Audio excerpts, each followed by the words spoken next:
Hello বন্ধুরা, আমি শুক্লা। আমি আবার একটা নতুন ভিডিও নিয়ে চলে এসেছি তোমাদের জন্য।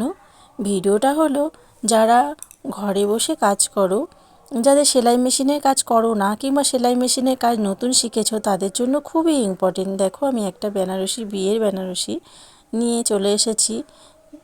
এইটা অনেকেই জানো না যে কিভাবে ব্লাউজ পিসটা আলাদা করতে হয়।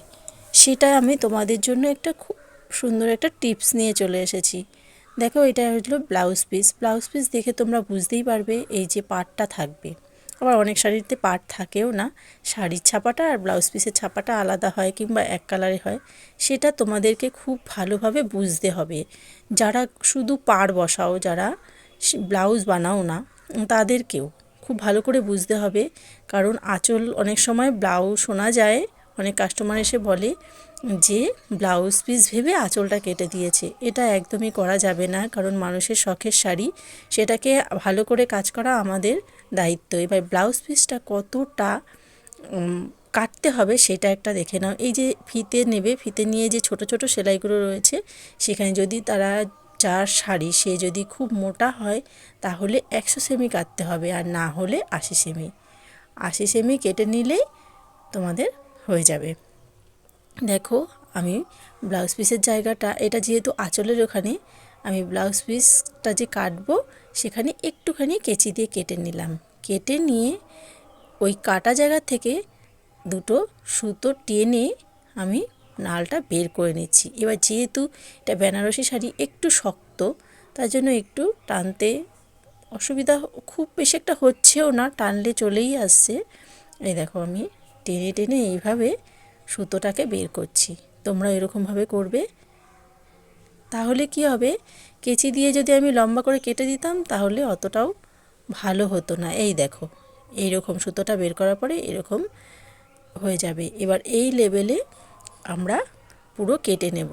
আর যদি কেচি দিয়ে আমরা দুজন দু মাথায় ধরে কিংবা এমনি কেটে নিই, সেটা অনেক সময় অসমান হয়ে যায়। কিন্তু এখানে অসমান হওয়ার কোনো জায়গাই নেই। এটা আঁচলের দিকে ব্লাউজ পিসটা ছিল। এবার অনেক শাড়িতেই এরকম থাকে, আঁচলের দিকে থাকে। এবার যদি আমি অসমানভাবে কাটি, তাহলে পিকো করার পরে আঁচলের জায়গাটা কিন্তু একদম দেখতে বাজে লাগবে। আঁচল হোক আর কোল আঁচল হোক, যেখানেই হোক, দেখতে বাজে লাগা যাবে না। হাতের কাজ সবসময় ভালো করে আমাদের করতে হবে, তাহলেই আমাদের কাজ আরও বাড়বে, সবাই দেবে। বাড়িতে যারা করো তারা কিন্তু, যারা মেশিন এর কাজ জানো না, তারা কিন্তু অবশ্যই এইভাবেই কাটিংটা করবে। তাহলে দেখবে তোমাদের হাতের কাজে ফিনিশিং খুব ভালো হবে। আর উল্টো দিকের, এটা তো আমি ব্লাউজ পিসের ওখান দিয়ে, আর দেখো উল্টো দিকে যে কোল আঁচলের ওখানে এইরকম দেওয়া ছিল, এটা দেখে বোঝাই যাচ্ছে যে এই দিক দিয়ে কাটতে হবে। এটাকে আমি ফেলে রেখে সুন্দর করে কেটে নিলাম। এখান থেকে আর নাল বের করতে হবে না, এটা কাটার জন্য জায়গা তৈরি করাই আছে।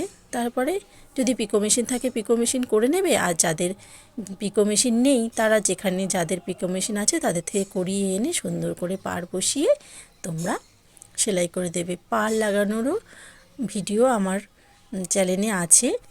তোমরা যদি পাড় বসানোর ভিডিও আরেকটা দেখতে চাও, তাহলে আমি অবশ্যই আবার আরেকটা ভিডিও নিয়ে চলে আসব।